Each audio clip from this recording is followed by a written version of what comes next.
Diejek karena miskin, di rapat orang tua murid, ucapan bapak ini buat semua malu. Dikisahkan suatu ketika ada sebuah sekolah berencana melakukan pertemuan antara pihak sekolah dengan orang tua murid. Hari itu tepat pukul 7 malam, orang tua murid mulai masuk dalam ruang kelas 6 sekolah. Beberapa orang tua terlihat penuh sopan santun, namun ada juga orang tua yang kelihatan sombongnya. Ada juga yang terlihat sangat berhati-hati pada saat guru mulai menutup pintu dan mulai berbicara. Pintu yang baru saja ditutup terbuka kembali perlahan-lahan.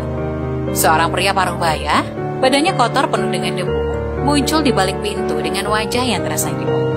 Dia meminta maaf karena datang terlambat kehadirannya. Pria paruh baya itu tentu menarik perhatian orang tua murid lainnya. Lantaran dia menggunakan pakaian kerja yang sudah luntur serta penuh bercacat. Celananya pekat dengan debu. Dia memakai sepatu boot yang penuh dengan lumpur. Dia kelihatan seperti baru pulang dari kerja bangunan. Sang guru sekolah itu pun berkata, "Permisi." "Bapak siapa?" Pria parubaya itu berkata, "Saya ayahnya Amiruddin." Guru itu terlihat kaget, tapi segera meminta pria itu menandatangani buku kehadirannya, ayah Amiruddin. Ia dengan kepala yang tertunduk berkata, "Maaf Pak Guru, saya tidak dapat membaca dan menulis." Sontak, para orang tua murid lainnya terdengar ada yang mulai mentertawakan. Sang guru tersebut berkata, "Tidak apa-apa, saya yang akan membantu Bapak tanda tangan." Guru tersebut kemudian mulai menjelaskan tujuan diadakannya rapat orang tua murid. Adalah supaya setiap orang tua dapat saling berbagi pengalaman tentang bagaimana cara mendidik anak serta kesannya selama mendidik anak. Ada 2 hingga 3 orang tua murid membagikan pengalaman mereka dalam mendidik anak-anak mereka, yaitu bagaimana mereka mendidik anak mereka dengan ketat supaya mereka mau menulis PR mereka, membantu anak-anak mereka, dan mencarikan guru les tambahan dan lain-lainnya.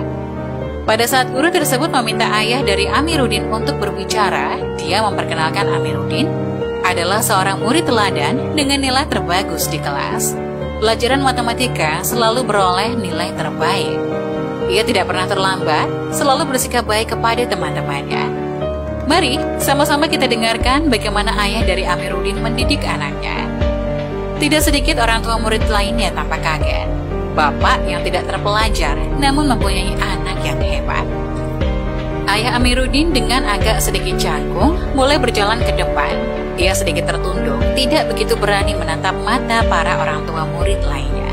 Beberapa saat, pria parubaya ini mulai berkata, "Saya hanya suka melihat anak saya mengerjakan PR-nya setiap kali pulang kerja. Tidak peduli seberapa capeknya saya pasti akan duduk di samping dia untuk melihatnya mengerjakan PR." Suatu hari, anak saya bertanya pada saya, "Dia setiap hari melihatnya mengerjakan PR. Apa ayah mengerti apa yang saya kerjakan?" Saya pun bilang, "Ayah tidak ngerti." Kemudian anak saya berkata, "Jika ayah tidak mengerti, lalu bagaimana ayah tahu saya mengerjakannya dengan benar atau tidak?" Saya hanya berkata, "Jika kamu mengerjakannya dengan cepat, maka ayah tahu bahwa soal ini sangat mudah. Jika kamu menyalakan kipas angin, mengambil minum, maka ayah tahu bahwa soal tersebut susah." Saya seorang buruh bangunan. Suatu kali saya mengangkat wajah saya dan melihat bangunan tinggi yang saya bangun. Saya bertanya kepada anak saya, "Apakah kamu mau tinggal di rumah yang tinggi yang besar dan mengendarai mobil bagus?" Anak saya menganggukkan kepalanya. Saya berkata, "Oleh karena itu harus belajar dengan baik." Saya tidak sekolah, tidak dapat membaca dan menulis. Saya tidak tahu bagaimana cara-cara hebat mendidik anak. Saya hanya suka bercakap-cakap dengan anak saya. Anak saya senang jongkok di samping saya pada saat saya bekerja. Saya tidak memberikan uang jajan kepada anak saya. Ia tidak bermain internet juga, tidak belanja macam-macam. Dia sering di rumah membantu saya mencuci pakaian, ucap pria parubaya itu. Menutup sambutannya setelah selesai bicara, dia membungkuk untuk memberikan hormat kepada sang guru. Orang tua murid lainnya yang hadir hanya bisa terpaku, tak bergeming hati. Mereka sangat tersentuh oleh perkataan pria itu. Ayah Amiruddin, meskipun tidak mempunyai pendidikan yang tinggi dan tidak dalam keadaan ekonomi yang cukup, tetapi ia sangat hormat kepada guru. Dia juga senang menemani anaknya. Ini adalah caranya bagaimana dia berhasil dalam mendidik anak. Diajak karena miskin, di rapat orang tua murid. Ucapan bapak ini buat semua